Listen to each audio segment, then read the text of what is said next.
ओम श्री गणेशाय नमो नमः। जय श्री कृष्ण मित्रों, राधे राधे। आज की वीडियो में संकष्टी चतुर्थी व्रत कथा का श्रवण करने जा रहे हैं। प्रिय भक्तों, संकष्टी चतुर्थी व्रत करने से घर में परिवार में आ रही विपदाएं दूर होती हैं और कई दिनों से लंबे समय से रुके हुए जो मांगलिक कार्य होते हैं वह भी संपन्न होते हैं। भगवान गणपति गजानन महाराज की असीम कृपा से भक्तजन घर में सुख समृद्धि प्राप्त करते हैं। माह की किसी भी चतुर्थी के दिन भगवान श्री गणेश की पूजा करने से भगवान गणपति गजानन महाराज प्रसन्न होते हैं और संकष्टी चतुर्थी की पूजा के बाद व्रत कथा जरूर सुननी चाहिए। इससे मनोवांछित फलों की प्राप्ति होती है। बोलिए गणपति गजानन महाराज की जय, शंकर भगवान की जय, पार्वती मैया की जय। प्रिय भक्तजनों, आज की वीडियो में संकष्टी चतुर्थी के दिन सुनी जाने वाली गणपति गजानन महाराज की कुछ कथाओं का श्रवण करेंगे। हमें कथा को सच्चे मन से, सच्चे भाव से, एकाग्र चित्त होकर के सुनना चाहिए। बोलिए गणपति गजानन महाराज की जय। कथा के अनुसार एक बार देवता गण कई तरह से विपदाओं में गिर गए थे, तो तब वह गणपति गजानन महाराज से मदद मांगने के लिए भगवान भोलेनाथ के पास आए। उस समय शिव जी के साथ कार्तिकेय और गणेश जी बैठे थे। तो देवताओं की बात सुन करके शिव जी ने कार्तिकेय और गणेश जी से पूछा कि तुम में से कौन देवताओं के कष्टों का निवारण कर सकता है। तो कार्तिकेय और गणेश जी दोनों ने ही स्वयं को इस कार्य के लिए सक्षम बताया। तो इस पर भगवान शिव ने दोनों की परीक्षा लेते हुए कहा कि तुम दोनों में से जो सबसे पहले पृथ्वी की परिक्रमा करके आएगा वही देवताओं की मदद करने के लिए जाएगा। तो भगवान शिव के मुख से यह वचन सुनते ही कार्तिकेय अपने वाहन जो है मोर में बैठ करके पृथ्वी की परिक्रमा करने के लिए निकल गए। परंतु गणेश जी सोच में पड़ गए कि उनका वाहन तो मूषक है, चूहे पर बैठ करके वह सारी पृथ्वी की परिक्रमा कैसे करेंगे। यदि वह सारी पृथ्वी की परिक्रमा करने में लग जाएंगे तो इससे तो इस कार्य में बहुत ज़्यादा समय लग जाएगा। तो उन्होंने उपाय सूझा। तो गणेश जी भगवान अपने स्थान से उठे और अपने माता पिता की साथ परिक्रमा करके जो है बैठ गए। उन्होंने सोचा कि यह माता पिता में ही पूरी सृष्टि समाई हुई है। तो लौटने पर परिक्रमा करने के बाद जब कार्तिकेय ने स्वयं अपने आप को विजेता कहने लगे तो तब शिव जी ने कहा, गणेश से पृथ्वी की परिक्रमा न करने का कारण पूछा। तब गणेश भगवान ने कहा कि माता पिता के चरणों में ही समस्त लोक विराजमान है। यह सुनकर भगवान शिव ने गणेश जी को देवताओं के संकट दूर करने की आज्ञा दे दी।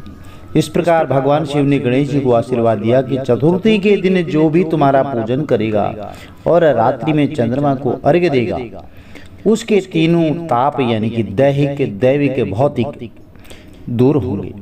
इस व्रत को करने से व्रतधारी के सभी तरह के दुख कष्ट दूर होंगे और उसे जीवन के भौतिक सुखों की प्राप्ति होगी। चारों तरफ से मनुष्य की सुख समृद्धि बढ़ेगी। पुत्र पौत्र आदि धन ऐश्वर्य की कभी जीवन में कमी नहीं रहेगी। बोलिए गणपति गजानन महाराज की जय। प्रिय भक्तजनों, गणेश चतुर्थी के दिन दूसरी कथा भी प्रचलित है। चलिए श्रवण करते हैं। एक समय की बात है, राजा हरिश्चंद्र के राज्य में एक कुमार रहता था। वह मिट्टी के बर्तन बनाता लेकिन वे कच्चे रह जाते थे। एक पुजारी की सलाह पर उसने इस समस्या को दूर करने के लिए एक छोटे बालक को मिट्टी के बर्तनों के साथ आवा में डाल दिया। अब उस दिन संकष्टी चतुर्थी का दिन था। उस बच्चे की माँ अपने बेटे के लिए परेशान थी, तो उसने गणेश जी से बेटे की कुशलता की प्रार्थना की। तो दूसरे दिन जब कुमार ने सुबह उठकर देखा तो आवा में उसके बर्तन तो पक गए थे लेकिन बच्चे का बाल बांका भी नहीं हुआ।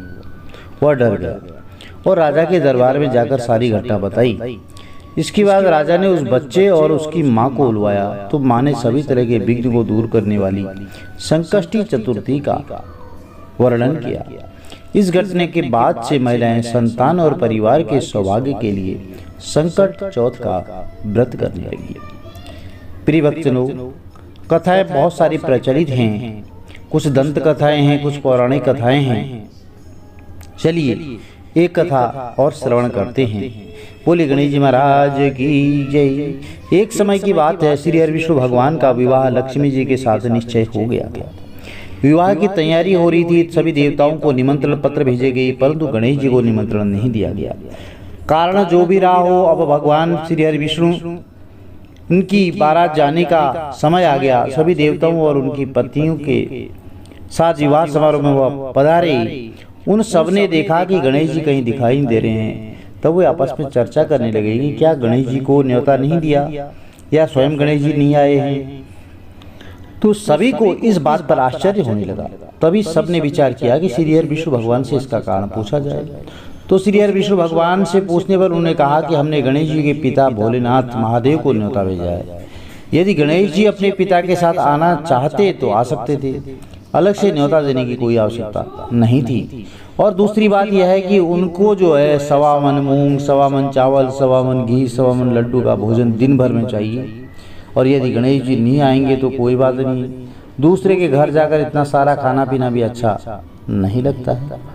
इतनी वार्ता कर ही रहे थे कि किसी एक ने सुझाव दिया कि यदि गणेश जी आ भी जाएं तो उनको द्वारपाल बनाकर बैठा देंगे कि यदि आप घर की जो है याद रखना, इनका ध्यान रखना, आप तो चूहे पर बैठकर धीरे धीरे चलोगे तो बारात से बहुत पीछे रह जाओगे।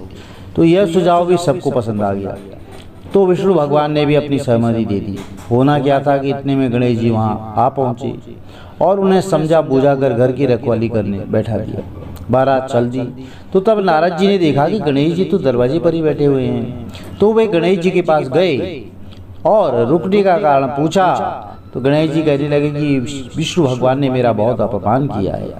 नारद जी ने कहा आप अपनी मूषक सेना को आगे भेज दें, तो वह रास्ता खोद देगी जिससे उनके वाहन जो हैं वह धरती में धंस जाएंगे और तब आपको सम्मान पूर्वक उनको बुलाना ही पड़ेगा। अब तो गणेश जी ने अपनी मूषक सेना जल्दी से आगे भेज दी और सेना ने जमीन पूरी पोली कर दी। और जब बारात वहां से निकली तो रथों के पहिए धरती में धंस गए। अब लाख कोशिश करें परंतु पहिए नहीं निकले और सभी ने अपने अपने उपाय किए, परंतु पहिए तो नहीं निकल सके, बल्कि जगह जगह से टूट भी गए। अब किसी की समझ में नहीं आ रहा था कि अब क्या किया जाए। तो तब नारद जी ने कहा आप लोगों ने गणेश जी का अपमान करके अच्छा नहीं किया। यदि उन्हें मना कर लाया जाए तो आपका कार्य सिद्ध हो सकता है और यह संकट टल सकता है। तो शंकर भगवान ने अपने दूत नंदी को भेजा और वे गणेश जी को लेकर के आए। गणेश जी का आदर सम्मान के साथ पूजन किया गया और तब कहीं रथ के पहिए निकल पाए। अब रथ के पहिए निकल तो गए परंतु वे टूट फूट गए और उन्हें सुधारेगा कौन। तो पास के खेत में खाती का काम कर रहा था एक, तो उसे बुलाया गया। खाती अपना कार्य करने से पहले ओम श्री गणेशाय नमः कहकर गणेश जी की वंदना मन ही मन करने लगा। देखते ही देखते खाती ने सभी पहियों को ठीक कर दिया। तब खाती कहने लगा कि हे देवताओं, आपने सर्वप्रथम गणेश जी को नहीं मनाया होगा और ना ही उनकी पूजा की होगी, इसलिए तो आपके साथ यह संकट आया है। हम तो मूर्ख अज्ञानी हैं, फिर भी पहले गणेश जी को ही पूजते हैं, उनका ध्यान करते हैं। आप लोग तो देवतागण हैं, फिर भी आप गणेश जी को कैसे भूल गए। अब आप लोग जो है भगवान श्री गणेश जी की जय बोल करके जाएं तो आपके सब काम बन जाएंगे और कोई भी संकट नहीं आएगा। ऐसा कहते हुए बारात वहाँ से चल दी और श्री हरि विष्णु भगवान का लक्ष्मी के साथ विवाह संपन्न करा के सभी सकुशल घर लौट आए। हे गणपति गजानन महाराज, आपने श्री हरि विष्णु भगवान के जैसे कार्य पूर्ण करे, ऐसे कार्य जो है सभी के सिद्ध करना और सभी के मनोरथों की पूर्ति करना। बोले गणपति गजानन महाराज की जय। प्रिय भक्तजनों, तब से ही हम किसी भी पूजा में कोई भी शुभ कार्य आरंभ करते हैं, कोई भी कार्य आरंभ करते हैं तो गणपति गजानन जी महाराज को प्रथम पूज्य मानते हैं और सबसे पहले हम उनका ही पूजन करते हैं। हमें सदैव ध्यान रखना चाहिए कि जब भी हम पूजा पाठ करें तो गणपति गजानन महाराज को सबसे पहले पूजें। उनकी जो है पूजा करने से मनोरथ अवश्य ही सिद्ध होते हैं। यदि कथा में दी गई जानकारी आपको अच्छी लगी तो चैनल को लाइक कीजिए, शेयर कीजिए, सब्सक्राइब कीजिए, साथ में बेल आइकन जरूर प्रेस कर दीजिए, जिससे कि आने वाले वीडियोज की नोटिफिकेशंस आपको ठीक समय पर मिलती रहे। गणपति गजानन महाराज का आशीर्वाद आपके परिवार में सदैव बना रहे। जय माता दी। आपका दिन शुभ हो।